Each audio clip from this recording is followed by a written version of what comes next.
What's up? You guys are watching Fish Poker. We're starting right now. That's right, fishes. We're going to go ahead and take a field trip down to Commerce Casino. Now, it's been a $40 maximum buy-in for the last million years, and that's one of the reasons why I stopped playing here. It's 20 big blinds. You can't do jack shit with 20 big blinds, but word on the street says that now that's been increased to $80 maximum buy-in. So we're going to go ahead and get this game started. But wait! There's been a slaughter here. Wait, this can't be the intro. We got a lot of stuff to talk about first, so let's rewind.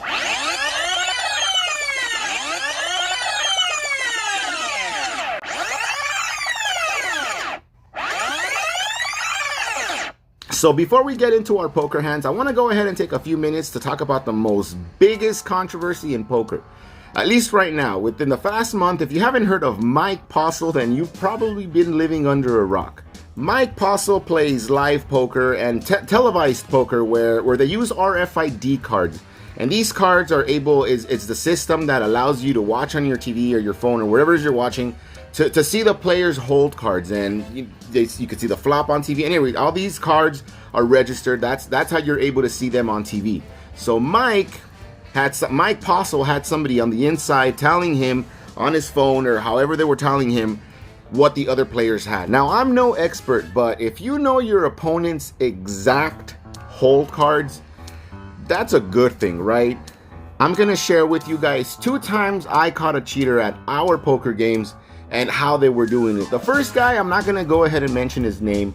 I wanna go ahead and protect his identity, but his name rhymes with Schmeichel. Schmeichel here was the kind of person who would get a deck of cards and he would fix them up.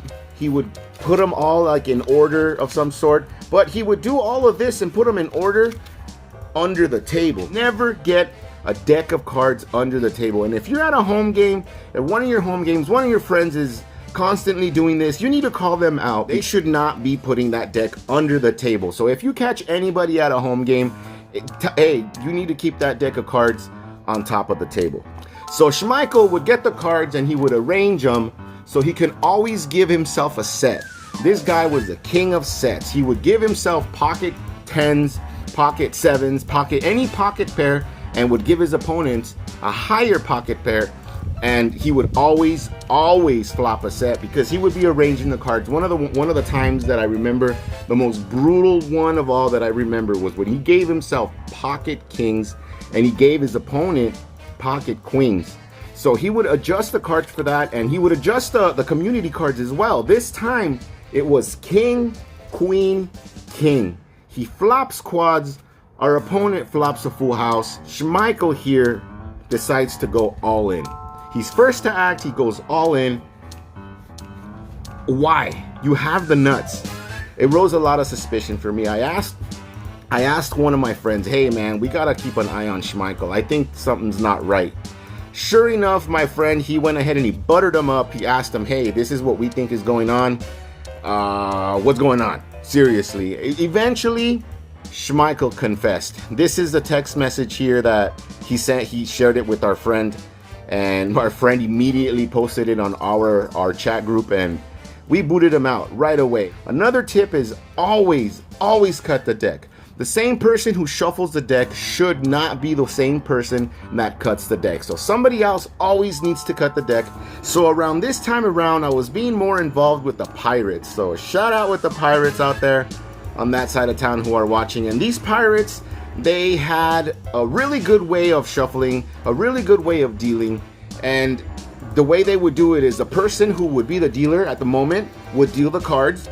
And once that person was done dealing, now it's the person to his left, his turn to start dealing. And while he dealt that hand, the dealer that dealt the previous hand would grab all the cards and would start shuffling the cards.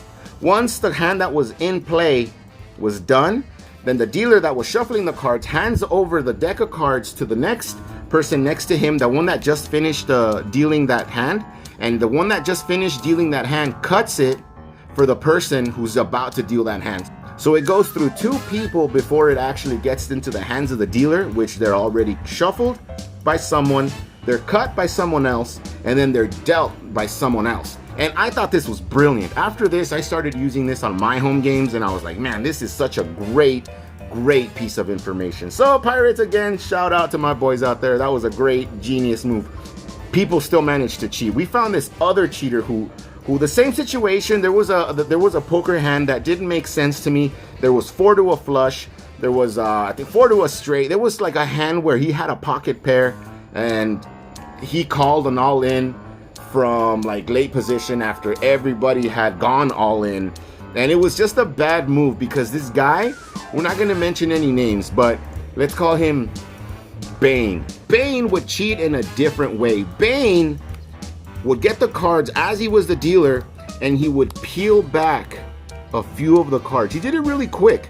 He would peel back a few of the cards, and well, you would be able to see what cards would come next on the flop, on the turn. He would see the community cards. So if you're able to see the community cards, I mean, that's a good thing for you, right? And my suspicion came because, first off, this guy never lost. Bane was known for his unbelievable luck. This guy would call with 7-3 offsuit, out of position, like with a stupid re-raise, and he would catch something, and he would always win. And we just thought, oh damn, this guy is freaking lucky. This guy is like the luckiest person on the planet, maybe even in the world. But let me tell you something, guys. Nobody has a 100% success rate in poker. Not even professionals do. I mentioned it to one of my buddies. I told him, dude, I think Bane's cheating, man. I've seen him a few times that he kind of peels the cards back. I want you to pay attention. I think he's doing something. And sure enough, my buddy, he saw him too, and he's all like, dude, he is cheating. He's doing exactly what you just told me. He's peeling back a few of the cards, and he's looking at the community cards. So my buddy went out and took an extra step and recorded him. He went ahead and he recorded him. He was on the table, and Bane was dealing, and he just caught him. He caught him on video. And this is the video right here. Oh, it wasn't me, it was him. No, but you caught it once too. You caught a straight flush. You're like, my first straight flush. Oh, you don't fight it, no? No. Him against Eric was the Yes, shit ever, dude. No. Not this Friday? Oh, no. It was last Sunday, Oh no? my god, dude. So Now, when we showed this video to our group, a lot of people were like, you know what? You can't really tell anything on the video. The video does not give any kind of merit. It does not give any kind of, no, this isn't right. But what I told everybody on the chat room, hey, you know what? We recorded him because we knew something was up. We didn't record him because we thought he was cute. We didn't record him because we loved him. We recorded him because he was doing something wrong, and we needed to be sure about it. And in the video, you can clearly see, there's a few freeze frames that we put together, and you can clearly see that he peels back a few of the cards, and he sees the cards that he's looking at the cards. And anyways, he got caught cheating, and he was booted out of the group as well. Now let's recap what you guys should be looking out for in your home games to try to either, I don't want to say spot a cheater, but just red flags. If somebody gets the deck and puts it under the table, that's a red flag. Now, I'm not saying your friends are pieces of shit, but hey, they might be pieces of shit. My friends were pieces of shit, man. Like, nobody's a friend and steals from friends. Somebody always needs to cut the deck. Somebody who didn't shuffle always needs to cut the deck. Having a designated dealer is always a good idea. You know, if somebody does volunteer to deal, or you ask somebody to deal, you know, give them a few bucks at the end of the day. If everybody pitches in $2-3, man, if the dealer takes home 15 bucks or something, I mean, it's not going to get anybody broke, and it's a good thing to do. You guys have a solid dealer, and you guys are not going to have any problem. Anyways, on another type of news, I'm going to go ahead and announce the winners of the t-shirts at the end of this video, so stick around all the way to the end. Maybe you won a shirt. Anyways, without further ado, let's get into our poker hands. We buy in for 80 bucks at the 1-2 table, which is 40 big blinds, and we get the Queen 10 offsuit on the small blind. Now, the fish in me is thinking about raising it, but this isn't such a great hand to do it with, especially because I'm out of position, but our opponent under the gun decides to bet out 5 bucks. It folds around all the way to the cutoff, who makes the call, comes back around to me, it's only $4 more. I go ahead and make the call. The big blind decides to put the remainder 3 bucks, jumps on board, and we are now 4 ways to a flop. The flop is 10-10 queen. We go ahead and we check our full house, and our opponent on the big blind decides to lead out for 6 bucks. our opponent under the gun calls, and our opponent on the cutoff calls. And if you don't know what it feels like to flop a full house and people in front of you go ahead and bet out, it feels something like this. Oh, yes! Yes! Oh! Oh! Oh, yes! The turn is an offsuit 7, and my dumbass decides to check. I check it with the intent of check raising anybody who comes at me. But nobody comes at me, bro. Everybody decides to check, and we're off to see a free river. The river's a 9, and there's no more checking from me. I go ahead and fire $5 into a pot of almost $1 gajillion, hoping to induce a bluff. Unfortunately, though, that doesn't happen, but we do still get called by the big blind, and we get called by the cutoff. We show our hand. Obviously, our full house is good. We pick up a nice, healthy pot early on, and we're feeling freaking great. So poker's a game of patience. And that's one thing I've been running out of because I've been folding every damn hand for the last 100 rotations, and I'm getting tired of it. So when I get dealt ace-3 offsuit, I go ahead and I bump it up. I put in a massive bet that hopefully scares off everybody. I put in $4. $4, which our opponent on the button decides to call, our opponent on the small blind calls, and of course, our opponent on the big blind puts the remainder $2, and we go 4 ways to a flop. The flop is 3, 6, 7 with 2 hearts on board. Our opponent in the small blind as well as the big blind check. I check while praying to sweet baby Jesus that our opponent on the button doesn't make a bet. And thank you, sweet baby Jesus, because our opponent did not make a bet. He checks it, and we go on to see a free turn. The turn is a mother effing 3. Hell freaking yeah, we turn trips. Our opponent on the small blind as well as the big blind both check, and there's no checking from me. I'm not going to try to check raise this time. I lead out for $10, which our opponent on the button goes on and folds, but our opponent on the small blind calls and our opponent on the big blind calls, and we are now 3 ways to a river. The river's another 6. Not only is this a stupid card for us, but our opponent on the small blind decides to bet out $20. Our opponent on the big blind takes a few seconds before he makes the call, and now it's action on me. Now, what are those things called? Those cucumbers that you dip in vinegar and you leave them in vinegar for a minute, and then you eat them and they're all crunchy. Pickled, right? Well, that's what it seems like I'm in right now. I'm in a freaking pickle. I don't know what to do. There's about $90 in the pot, so I angrily make the call. I'm not happy with myself. I'm pretty sure I'm beat, but I'm a fish. I make the call, and we are freaking good. Hell freaking yeah.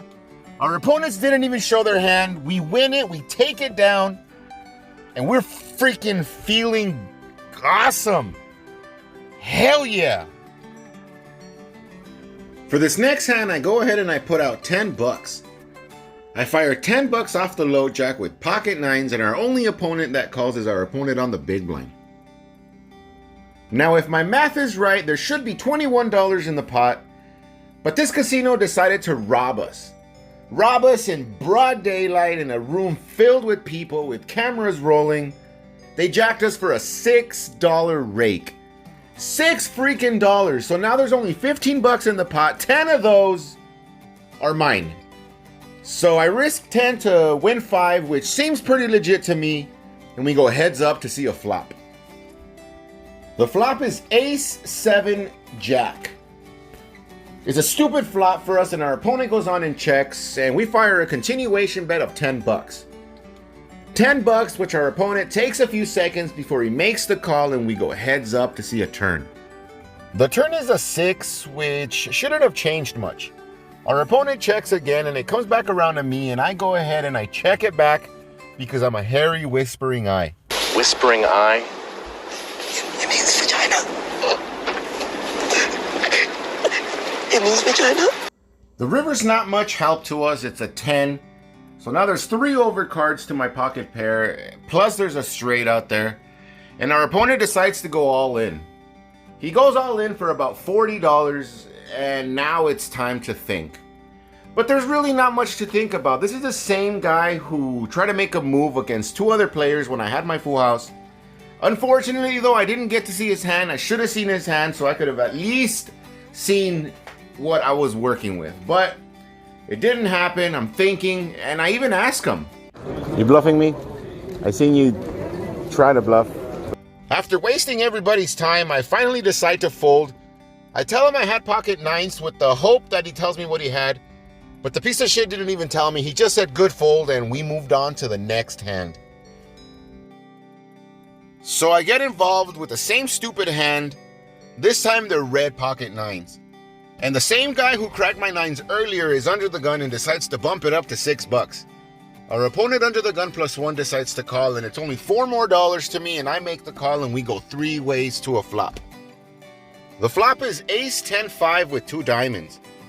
I check because there's not a lot of money in the pot for me to try to take a stab at it.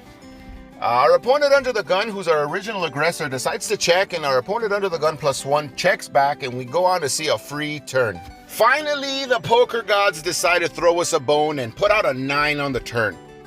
We get a set, and there's no more checking for us. I go ahead and I lead out for half the pot. I put out $6, which our opponent under the gun decides to call. Our opponent under the gun +1, though, he lets it go, and now we are heads up to see a river. The river's a 4 of diamonds. A flush gets there, and of course that tickles my pickle. But I cannot show any weakness, so I fire off a bet of $11.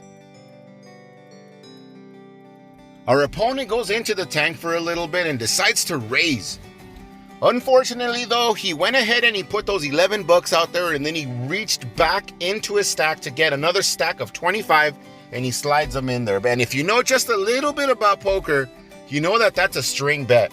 Of course, I go ahead and I call him out on it. I told him that's a string bet, and he has to retrieve his 25, only making it a call. Which I'm glad he did that mistake, because of course he turns over king 7 of diamonds. He got his flush on the river, and I lost the minimum. Freaking poker gods, I swear, they give you a bone and then they take it away. For this next hand, I get dealt pocket 10s on the under the gun +1, and I bump it up to $5. Our opponent on the cutoff calls, our opponent on the big blind calls, and the opponent that limped in under the gun decides to call, and we are 4 ways to a flop. The flop is 10-7-5. We go ahead and we flop top set, and we're feeling freaking kind of not so great. We've been in this situation before, and we've established that poker sucks. We've established that poker's stupid, and that the poker gods love to fuck with us. So I've decided to lose the minimum, and I bet out $5. $5, which our opponent on the cutoff calls and our opponent on the big blind calls, and we are 3 ways to a turn. The turn is a deuce, and I go on and I continue my aggression by firing off $5. Our opponent in the cutoff decides to call before making a stupid little laugh. He laughed at something, I'm not sure what the hell it was, but he does a stupid laugh, and I think it's because he knows he's beat, but I'm giving him a really good price to just call. And anyways, where he called, our opponent on the under the gun decides to fold, and we are now heads up to see a river. The river's a deuce. We go ahead and we fill up, and we continue our aggression with another $5. Our laughing opponent isn't laughing anymore. He makes the call, and we show him the goods. Of course we're good. He mucks his hand, but I want to see I know it's bad etiquette to ask a player to see his hand after he's been beat, but fuck that. I need to see what kind of garbage these people are calling pre-flop with. I gotta see what kind of shit they're continuing, and I want to know if they called with just an ace high. But anyways, maybe on the next one, I'll note that one down. But for this one, we take out a nice little pot, and we're feeling great. Now, I kid you not, fishes, it's been about 5 rotations where every single person on the table's been folding. Nobody wants to get involved in any pot because everybody that limps in loses money when it's a limped pot. If there's 3 players who limp in, there's literally no money in the pot. The casino rakes $6, and there's no money in the pot. So everybody's been folding, and when it comes back around to me this time, I go on and I make it a blind raise, kind of forcing people to play because I'm about to leave already. This is getting boring. Anyways, my boredness goes away when our opponent under the gun +1 decides to go all in for $16, and the opponent next to him decides to call. It folds all the way down to the button, who looks down on his cards and decides they're good enough to go all in. He puts it all in for 11 bucks. It comes back around to me and it's time to look at my hand. I look down at Queen 9 offsuit, and even though this is not a great hand, it's also not a terrible hand. I gotta put in 12 more bucks to win a pot of about 50. So, it makes sense to call. I go ahead and I call, and we go 4 ways to a flop. The flop is 10 Jack 6. I go on and check, and even though there's 4 players in this pot, 2 of those 4 players are already all in. Our opponent that remains decides to go all in himself for $20, and I'm basically forced to call. I flopped an open-ended. I'm not going to go ahead and fold. Of course, I make the call, and we see a run out. The run out is a 4 on the turn and a 3 on the river. We miss absolutely everything, and our opponent that shoved $20 on us, he takes it down. He shows ace-6. He won with a pair of 6s. Oh, man, it's hard to believe that this piece of shit called a $16 pre-flop with ace-6 offsuit. Anyways, welcome to the 1-2 table, right? We go ahead and we get the hell out. We cash out for $240, which 160 of those was profit because we started off with 80 bucks. And now it's time to announce the winners of the shirt. So if you commented on my video, on my last video, good luck to you. And, well, here we go. All right, so this is a number of whopping people who commented on my video. This is Bern Lovic, who tells me to keep making more videos. Doesn't say where he's from, but thank you for watching the channel. Isabella Rose gives me some good advice on how to grow my channel. Mara Azul, who doesn't say much, just a few emojis. Thank you, Mara Azul. We got Miriam Smith commenting from Commerce, California. We got Michael Skurzinski. Is that pronounced that right? It's from Irving, Texas. Thank you for watching the channel, my friend. Milo Freak 956, a little town of Texas. We got Mr. Greg Bernard, who comments from Pico Rivera, California. We got Mr. Jake Cooper, who doesn't say where he's from, but he was a little concerned about my criticism against the players on the table. But I assure you, Mr. Cooper, I insult the ones I love. We got Poker Chick, who is from Phoenix, Arizona. Thank you for watching the channel. We got Snow Monkey from Chicago. Thank you for watching the channel. We got Will Holland, Sweet Baby Jesus. Thank you for watching the channel. And we got Mr. James Gone from Hercules, California. All right, we're just gonna go ahead and give it a little bit of a shuffle. And always cut the deck. Remember what we spoke of.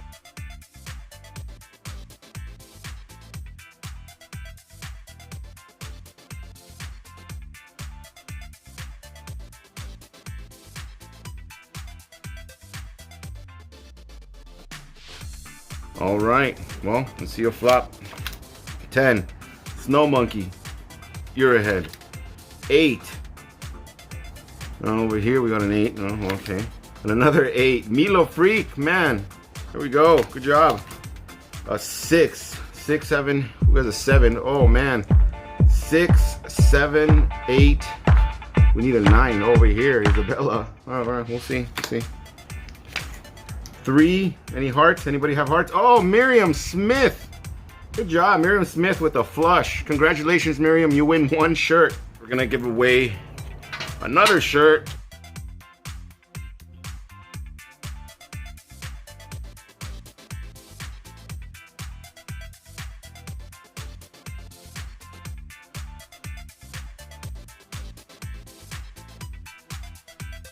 What a horribly disgusting hand.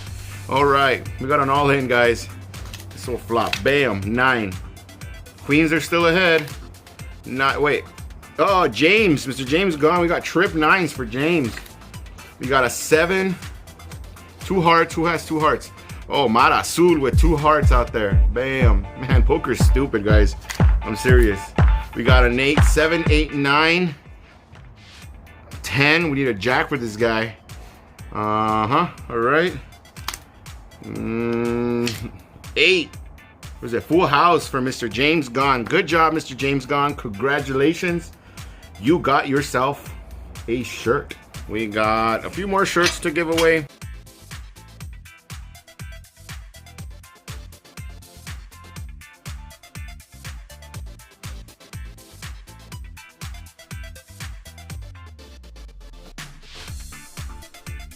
There we go. Let me see what we got. Let's see a flop. A 4. 4. Milo Freak. You got a 4 out there. A king. Oh, but 2 hearts. We got Snow Monkey with 2 hearts. Let's see. Bam. We got an 8. So, all right. King is still up ahead, right? 10-7. Yeah. King is still up. And we got a 6 now. 6, 7, 8, 9. We need a 10 for Poker Chick. All right. Let me see. Here. Oh, man. What is this? Don't tell me a 4 is gonna win. Nobody has a, oh no, a king. Jay Cooper, right? Nobody has a 6 either. 6, 6, 6, 6, 6, 6. Oh, Snow Monkey, trip 6s. How did I miss that? All right, Mr. Snow Monkey, you won yourself a shirt. All right, we're gonna go ahead and we're gonna give out one more shirt.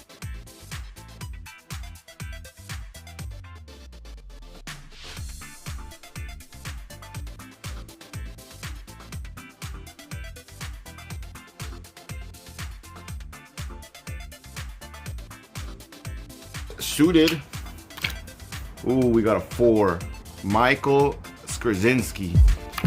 We got a 3. That's it. Oh, 4 over here actually. Will Holland, you're in the lead, but this person over here. Okay. An 8. What is it with the 8s? Jake Cooper's taking the lead. We got a King Jay Cooper's taking the super lead. And I think that's it. 3, 4. Yeah, I think that's it. Oh, club. Who has clubs? Nobody has clubs. That's it. Yeah, I think this guy won. Yeah, right? Queen, Jack, Queen. Queen. Yeah. That's it. Congratulations, Jake Cooper. You've won yourself a shirt. Well, that's all I got for you guys today. Congratulations to the winners. You guys wear those shirts proudly. I'm gonna go ahead and do another giveaway in the near future. This time it's gonna be hats with my new design, with my new logo. Hopefully you guys enjoy it. I got a few sketches in the make. And before I go, I wanna go ahead and ask you guys to leave a comment below letting me know any kind of red flags that you guys have witnessed or paid attention to at your home games. Maybe something I didn't mention. Maybe you guys caught a cheater. Go ahead and leave me a comment and see how that went. Well, that's all I got for you guys today. Don't forget to hit that thumbs up button. Don't forget to click subscribe. And I'll see you guys later.